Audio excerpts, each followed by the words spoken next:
going to lane. I mean, it's not exactly a theorycraft. We should know in some sense how these players are going to lane.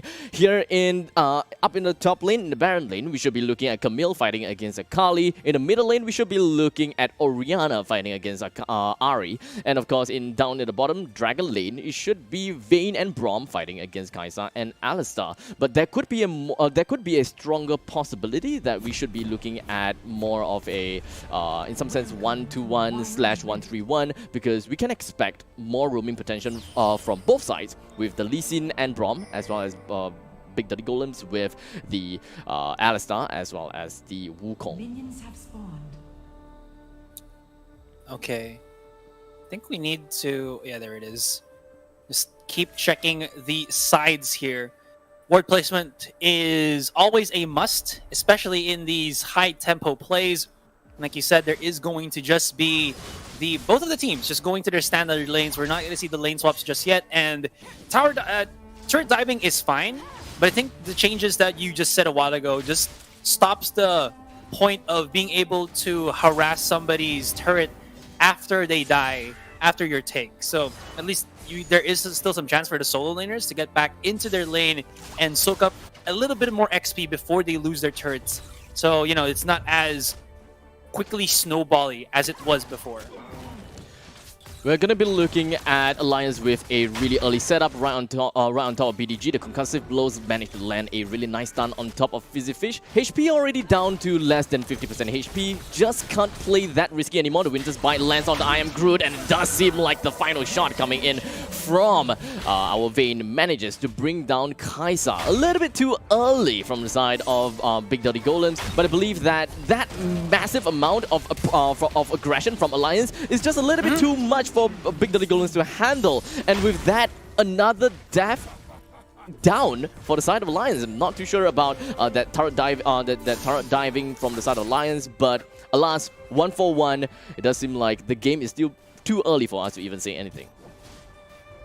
I mean, that's a kill for the support, not the ADC for BDG. So that's still a advantage for Alliance. Yeah, it definitely isn't, but I'm pretty sure Shinsekai fat-fingered, because he wasn't supposed to dash in. He knew that he was just going to back away already, because he burned the flash of the Alistar. There was no way for him to really get the kill, especially if he's like level 2, level 3, underneath a turret that's still pretty damn strong with him not having enough HP. He just dies to that. Still the control for this game looking to be Alliance, because they left a lot of opportunities for Raven to keep on farming. He's already 4 to the 3 of I Am Groot here, and when he goes back into his base, which he hasn't done, if I'm not mistaken, he's going to have an item up against I Am Groot. So that is definitely not what you want to happen, because you can see the power of the Vayne already. If you can get hit by the passive, the Braum, the 3 stacks into the stun, he just harasses. The combo is just real. Look at that. Oh, does seem like the final shot coming in from the concussive blows did not quite land, but it's not that big of a problem, because I think that Alliance, they should be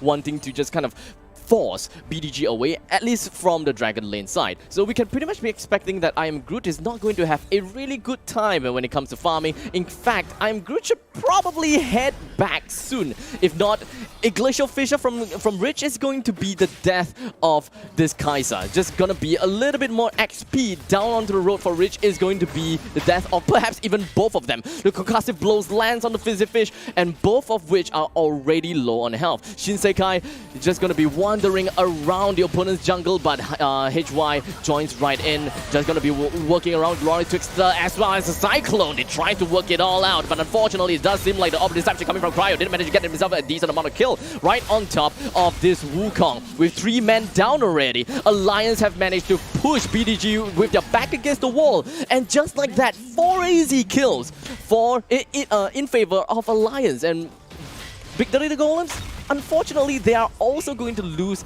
the blue golem. I mean, that's the least of their worries here, Abstract, my man. Oh my gosh, that's okay. There's a point where you know you have to get out of a fight when you make a mistake or when you lose your front line. And BDG, seeing that Hylim was still there, and he got one knockup on the Ari while her ultimate was still active, meaning that she had like 1 to 2 more dashes to get out of harm's way. And there was the Kai'Sa chasing her in, using her ability just to go in too deep to the fight, wherein I think she didn't see that there was like 3 more members of Alliance coming into the bottom side of the wave. That's just a beautiful charm coming in here from Cryo, and a fight ensues once again, losing the ADC and everybody just rushing in. This is the point where Alliance is just manhandling BDG. It's so close, it's so near into the game, but you're already feeling the seams breaking for BDG as Alliance gets 7 kills above BDG. My oh my, it's just 5 minutes into the game and we are looking at almost a 6,000 goal lead for the side of Lions. That is not good. Big Dirty Golems, yes, granted, they did manage to get themselves the turret at the top lane, but that is probably their only merit. They're just going to be kind of just closing the gap a little bit more. Alliance did manage to get themselves the Inferno Drake, one of the best Drakes, by the way. So Big Dirty Golems, they do have such a huge hurdle to just kind of get themselves across. This is already, I would say, deterring for them. Probably one of the best ways for BDG to just play right now is to keep their jungle intact, but this is where they start to be a bit more afraid. If Hylim just does not do anything here, he's going to be in a really bad spot, although nice little dodge onto the charm. Cryo's not going to be able to capitalize, but they weren't even looking at Hylim. They were looking already to set their sights into the turret. It was the first blood of turrets for BDG, which was great, but they returned the favor in the blink of an eye as they rotated 4 of their members on the top side of the map here. Cryo spots at the 1, but doesn't really want to commit onto Hylim as he knows that there is going to be that invisibility up for the Wukong. Everybody else from BDG is playing alongside this map here, and we're going for the polar opposites.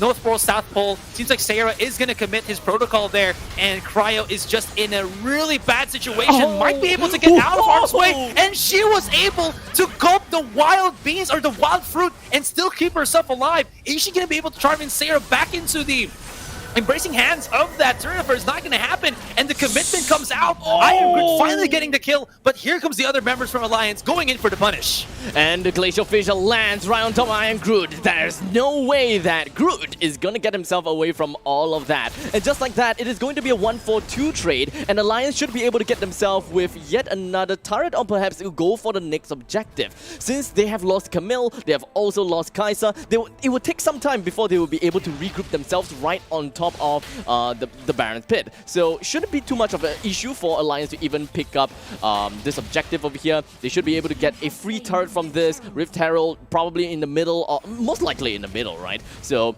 probably drop down the Rift Herald once the next Drakes comes up. So because that automatically puts a main priority onto defending the first tier turret. In the meantime, take a look at the bottom lane. It does seem like we do have a little bit of the 5-point strike coming in from the side of Kai'Sa. Tries to activate and tries to just kind of initiate on the side of this Alistar, but all by herself. There is no way that she could even get herself out of that obstacle until now, because the rest of the Alliance, they are slowly creeping their way into the jungles of BDG and almost instantaneously melted that Wukong down, and they are not gonna give Groot any chance to run away as the charm connects right on top of Kai'Sa again.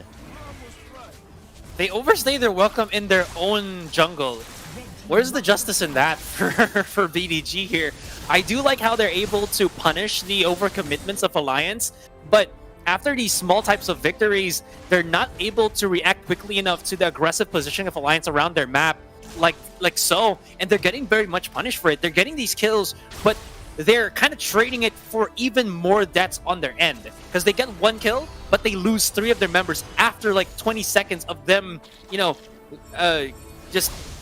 What do you say about, how do you say this? Enjoying the merits of their small victory there. And Alliance just capitalizes on it. Like I said, their composition is so quick in being able to rotate around the map that they're using that to keep BDG always on their toes. And now the next Drake is up. Alliance, they are very confident, so it shouldn't be too much of a problem for them to even snag this Drake out, and they are just going to be working right on top of Cairo. But unfortunately, throughout all of that CC, even the hashtag ultimate was pretty much dropped on the Ari. After all of the ultimate, they only managed to bring one person down. Will they be able to bring Raven down as well, though? The Condemn is not yet right onto Groot. It is pretty much a 1v1 assault right from Kai'Sa, Vayne to Kai'Sa, and Kai'Sa wouldn't even be able to do anything. I'm calling it. This game is over for the side of Big Dirty Golems, and we should be looking at what exactly Big Dirty Golems should be looking at for the next game. How should they overcome against the Lions for the next one? They just don't have enough firepower as of the moment. Blade of the Ruined King only for the Kai'Sa. I'm not even sure if she bought that or she had that during the game because the weapons weren't up. But Phantom Dancer and Blade of the Ruined King for this Vayne just means that she has so much skirmish potential, and deep into the fights, you saw that the Silver Bolts of the Vayne was better than the multi-hits of the Kai'Sa, because Kai'Sa needs some form of setup first to kind of heat up and, you know, create her burst potential, but she just does not have that. And Raven was fantastic with her positioning, always just playing in left and right, and because there's some form of in-breed property for at least two of the players of Alliance here, the squishies of Alliance, they're able to just bamboozle and keep BDG guessing because they cannot set up these wombo combos. Now another fight will ensue and they just chase right in. It doesn't seem like things are going to go well for Hylim as well. He's just going to be cycloning on his spot. It is going to be part of his warrior trickster, but there is nothing that he can do to even get himself away from the grasp of Alliance. They have pushed up too much. The setup is already too good for the side of Alliance. BDG, they are forced to just stay in their base. There's nothing that they can do with all of them on a respawn timer. So the inhibitor turret in the top lane is now gone. The middle lane inhibitor turret is understandably going to be gone as well. Alliance would want to close this game out as soon as possible instead of running themselves down to the bottom lane, I think, because, I mean, if I'm them, I would be pretty confident. Just gonna be regrouping a little bit, hoping that the opponent just kind of overextends themselves, such as a situation like now, unless they want to regroup right onto the Baron Nashor. And this is, I mean, they can take the Baron right now if they wanted to. They forced the Shockwave out of the Orianna here, and it's just no bueno. Anyways, Fizzy Fish, he's gonna get the exhaust on Raven, but when Raven is going in at like 1,000 miles per hour and exhaust that lessens your percentage by a couple, will only put him like 800 miles per hour. It's still pretty big, and he's just able to run through his opponent. Like you said, they're setting their eyes onto the Baron, and even if Akali is gonna be in this 1 versus 4, that Smokiverse allows her to just play around and still deals a significant amount of damage, even using the Sawyer's Hourglass to take down Groot. He's burning, he will survive, but the Baron still goes into the hands of Alliance. The Baron is going to be an easy take for Alliance as Akali has bought more than enough time. In fact, so much time that, I mean, it's not really more about time at this point of time. Alliance's Akali just dealt so much damage. I did not expect to see that perfect execution, just burning down so much damage from the side of BDG. Perhaps just one more champion from the side of Alliance would be enough to melt down the entirety of BDG. So I think let's just wrap this up a little. Let's just wrap this up here, because Alliance, they are definitely going to get this win. I'm just looking forward to see how BDG is just going to be using this game as a learning outcome, because the early game down in the Dragon Lane is going to be tough for IM Groot to even handle against Raven. They need to probably change things up a little bit and ensure that Raven is kept in control. Hylim's just prolonging the inevitable. Now, one thing that I do want to point out here, Abstract, that was a big 4K ult from the... Oh no, from the Shockwave, but at the end of the day, it's just a tad bit too late. And the point that I was going to tell you, Abstract, here, is we talked about the wombo combo for BDG, but when you saw those team fights happen, there was one thing that was pretty obvious when we were seeing the match